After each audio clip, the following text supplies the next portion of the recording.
Hey everybody, it's Daryl back again.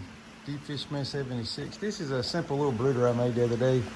If you go to Lowe's or Home Depot or any of those other big box stores and buy you a sheet of plywood and tell them you want it cut in 2-foot sections, you can build this brooder out of a single sheet of plywood. And then when you get it home, you're gonna need to cut grooves in it, like this right here. And all it is the width of your plywood, and then you got to cut it down to 1 foot. That way they'll interlock. See, this one's pointing up and that one's pointing down. I would suggest, if y'all did this, to go probably at least 2.5 to 3 inches over, because these are real flimsy and they'll break off with them being that short. So I would suggest going in. Now we're supposed to get 40 birds in this week, and I don't think this is going to be big enough. So what I'm going to do is take a half sheet of plywood and cut it in two, and I'm just going to extend this side and that side to make it 8 foot long. If you want to do this style brooder, all you got to do is go to Lowe's and buy 2 sheets of plywood. Tell them to cut one of them 2-foot sections off of one of them, and then you'll have another half sheet of plywood. Sometimes you can buy just a 4x4 sheet of plywood, and if you can do that, then you just buy a half a sheet of plywood, have them cut that half a sheet of plywood in half, and then with your other one, you want them to cut it in half the long ways. So you'll end up with 2 8-foot long pieces. So they'll end up being 2 foot tall and 8 foot long, and I'll show you what those look like in just a minute. So there we go. That's the 8 foot long piece, and it's 2 foot tall. I'm fixing to cut the pieces in it so they'll be able to interlock with the other ones, and I'll show you once I get all that drawn out what it looks like, so you can kind of have a ballpark figure on what you need to do with that. All right, so I'm going to show y'all how we lay this out. We're going to go 2 inches from the outside edge for our first mark.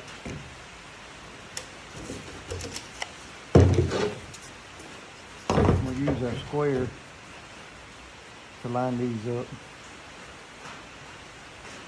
They don't have to be perfect.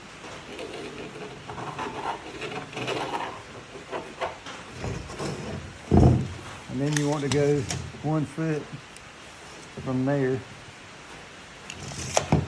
Sound like the bottom's fixing to fall out on us. And once again, this don't have to be perfect.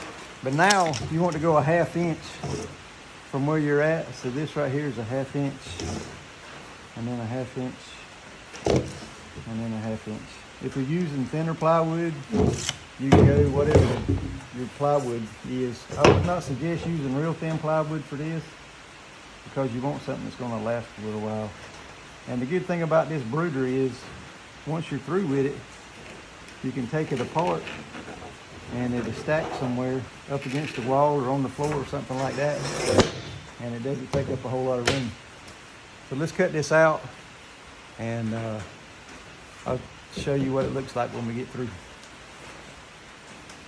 All right, so we got this cut out. Like I said, we're 2 inches here, ½ inch here, and then 1 foot there. And that's how it looks once you get done cutting it out. Maybe the rain won't be too terribly bad, but I'm going to show you how this goes together so you'll know. We probably won't be able to use a whole lot of voice with it because it is starting to rain pretty good.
So there we go. It's that easy to put it together.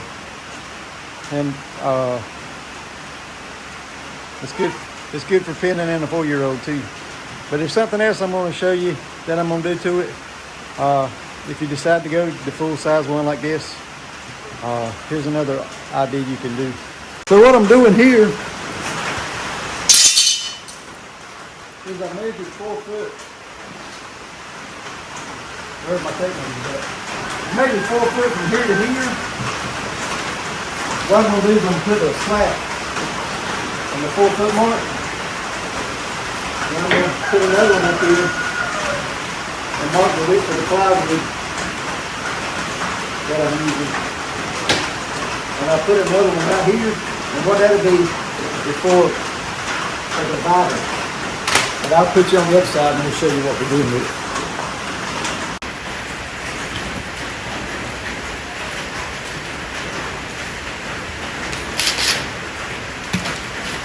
See, all I'm going to do is put 2 sheetrock screws in this thing from the outside. I'll put one from the inside to start with so I can mark the holes on the outside.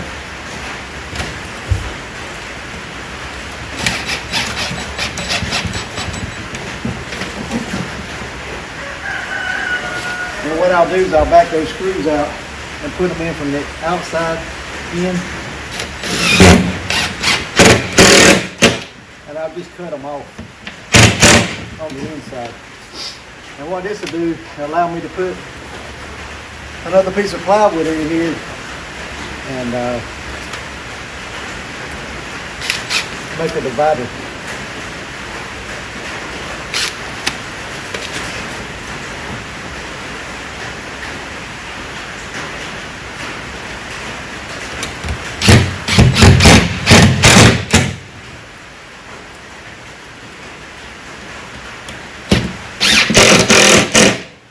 Just like that. And if I got my stuff right,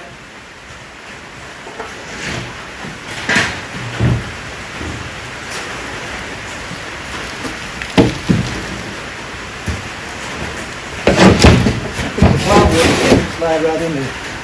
And that'll be your divider to help break up the brooder when you first put your chicks in here.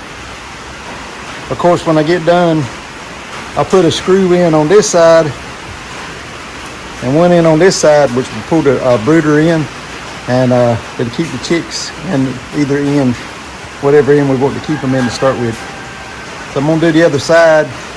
We'll do a final showing of what the brooder looks like, and that'll be the end of it. So what I'm going to do now is I'm going to take my little piece of plywood right now. Stick it down in there. And I'm going to take a screw, just a regular sheetrock screw.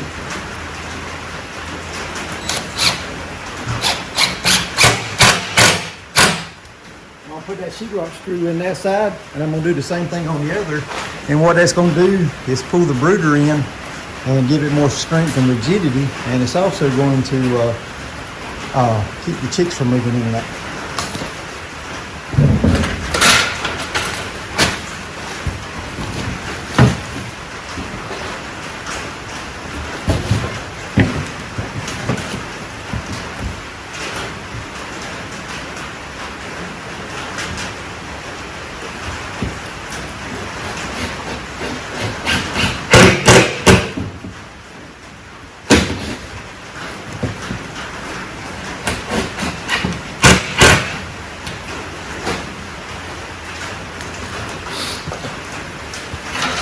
And there we go. So what we're going to do is we'll fix up either side to wherever we want it, and we'll start the chicks out either over here or over there, which we'll probably start them out on the back side.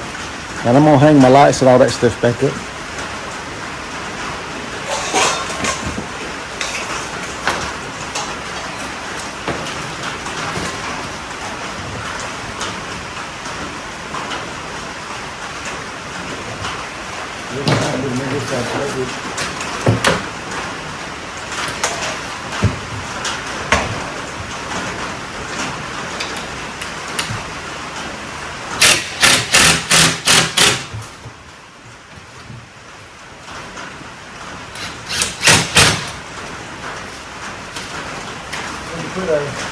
woods over here on this side. I got us a drop cord made up. The drop cord made up so we can easily plug and unplug the lights if we need to. With my coil, I actually made a thermostat thing up where we could, I could put these lights on the thermostat and they'll come on and off. But since it's about to be so cold the next couple of days, we're not going to have to do that. But that's the way it looks with the lights on it. I'm going to get the rest of the stuff. I'm going to get the shavings and all that stuff put in there, and we'll be right back. So we're first going to start off with putting the shavings in here. We have a Catahoula puppy, and he gets into everything. We got into this bag of shavings the other day and tore them all to pieces. And stirred them every way. So that's why they're in a garbage bag. Now I've seen mixed reviews on what shavings to use as far as the chicks go. Should they be the big pieces or the little ones? I picked the little shavings up the other day. I don't know if these are the ones they need or not. It just depends on who you talk to. So what shavings do y'all use? Do y'all use the small shavings or do y'all use the big ones? When y'all do chick burgers.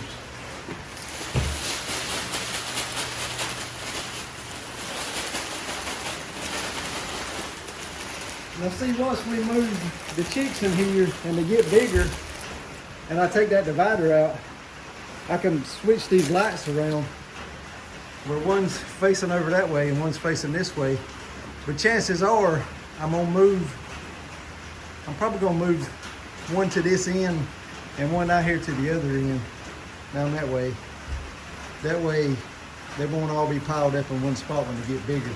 I've actually got 3 heat lamps and I might break all 3 of them out. I do have screws securing these where they can't fall off. That's one thing you need to do, is secure your lights where they can't fall off. Now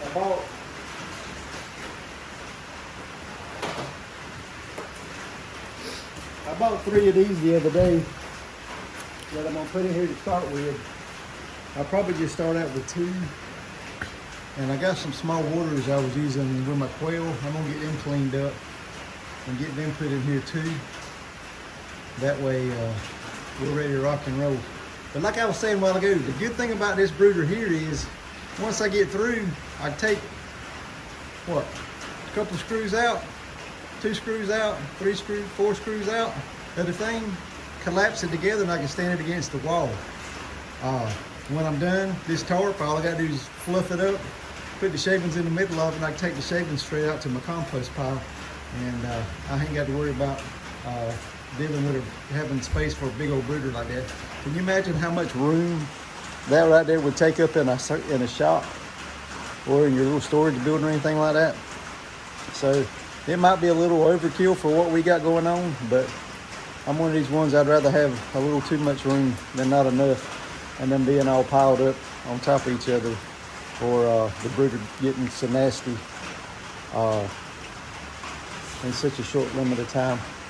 So that's gonna wrap it up on our brooder. Like I said, I got to go get my waterers cleaned and ready to rock and roll. Once it's all said and done and we open it up a little bit more, I bought one of these bigger waterers here. I kind of like these. I had a plastic one time and it didn't work out too good. But you fill it up with water, and as long as the top's not on, it won't leak out. It's got this little plunger valve on the side that the top pushes down. So you can fill it up and the water don't run out. And then it's got a locking system on it. When you put the lid back on, it locks down tight against this screw right here. So it locks down.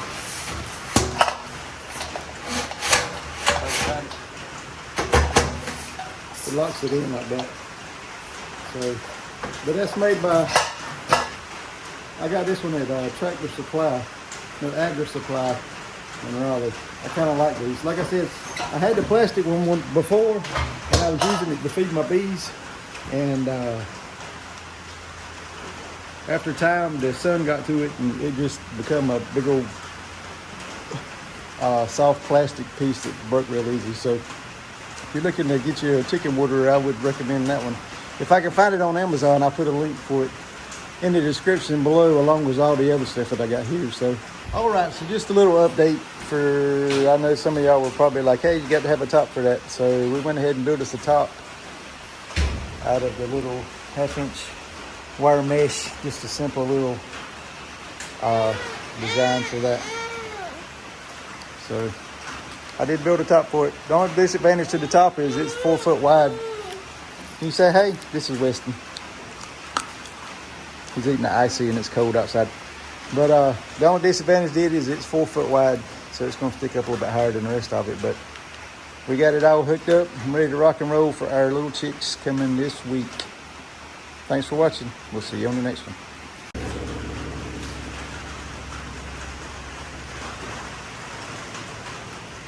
Are you excited?